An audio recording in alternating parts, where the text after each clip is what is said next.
If you're the one who worries about everyone else's feelings, avoids conflict, and quietly puts herself last in relationships, then this episode is for you. Today, we're talking about why that happens and what starts to shift when you stop abandoning yourself just to keep the relationship together. There's two people there, and both people matter. But when you're people pleasing, you're saying you matter more than me. Your wants, needs, preferences, boundaries, everything matter more than me. Other esteeming is doing everything in your life to make others happy, comfortable, and put them first so that you can feel good about yourself. Self esteeming is doing the opposite. It is pleasing yourself, putting you first, caring about your needs, your wants, your preferences, being able to speak up, honoring yourself so that you can feel good, so that you can be happy. And that's what creates self esteem. But when we're living our lives needing other people's approval, for them to be happy with us, we're showing up in fear because we're really afraid that if we're ourselves, they're going to leave, they're going to disapprove, they're going to be angry, they're going to be upset. And that feels like the absolute worst thing that can happen. When all along we are losing ourselves. Because when you ignore the things that are most important to you, your values, your boundaries, your preferences, your wants, your needs, you slowly lose yourself until you don't know who the hell you even are. So if you've been stuck in people pleasing, that may be where you are. You're like, I don't even know who the hell I am. I was right there with you. And it's a very painful place to be, but you don't have to stay stuck there. Learn to just fall in love with yourself. When we can fall in love with ourselves, little by little, baby step by baby step, we can start making choices that serve us instead of other people. When we put ourselves first, we aren't caring if we upset others. We aren't trying to be sweet, nice, compliant, right? Did you grow up with the whole thing of, oh, she's so sweet and nice and such a good girl? That programming is going to keep you showing up in people pleasing patterns. This is really the work, is being able to confront and notice that urge in you to catch it and be able to make a different choice, even though you're going to be really scared. And your whole body's going to scream out and say, no, don't do that. Don't speak up. Don't say that thing. Don't set that boundary. Don't share your opinion. Don't rock the boat. But that's exactly what you have to do. We all have this place that we feel very comfortable. Okay. That's your comfort zone. And when you get on the edge of that comfort zone, you're going to be scared out of your mind. Your mind is there to protect you and keep you safe. It is not there to make you happy.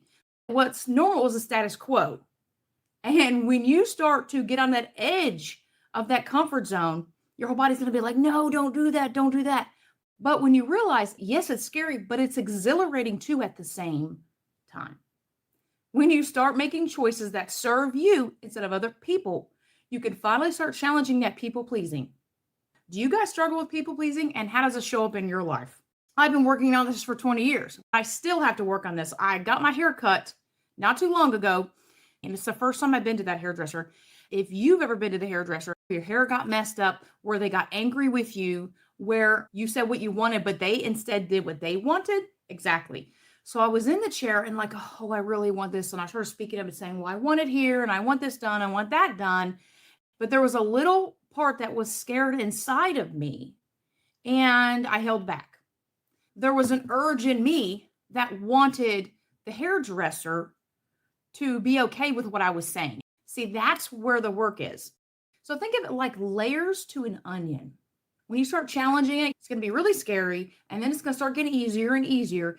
You're going to get really, really good at it. And then you're going to have additional challenges that challenge you at a deeper level. So I've been doing it, but I still struggle with it sometimes. There's no end destination. All of this stuff is a process. And learning to stop focusing on others and focus on ourselves and pleasing ourselves and making ourselves happy. Like that's the mindset we have to be coming from. Think of your mindset as in, what does my mind focus on? Subconsciously, if you struggle with people pleasing, it's focusing on staying safe, making others happy, so there isn't conflict. When we can challenge that and say, no, well, what is this getting me? Is it serving me? Is it making me feel good? If it's not serving you, it's hurting you, and it's a detriment to your life. But when you can become self esteeming, as in you're pleasing yourself first, you're putting yourself first, you really are thinking about, okay, they want this and they want that, but what do I want? What do I feel about this? What are my opinions? What are my preferences? And start speaking up and saying those with people you trust. That's going to help a lot. Like I remember I started speaking up with service people.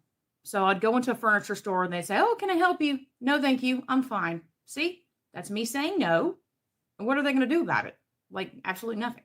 So you can start saying no in the places that aren't threatening at all, and then work your way up to those more challenging situations.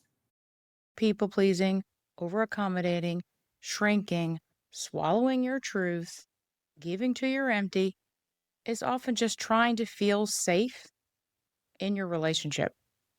And the cost is slowly losing yourself.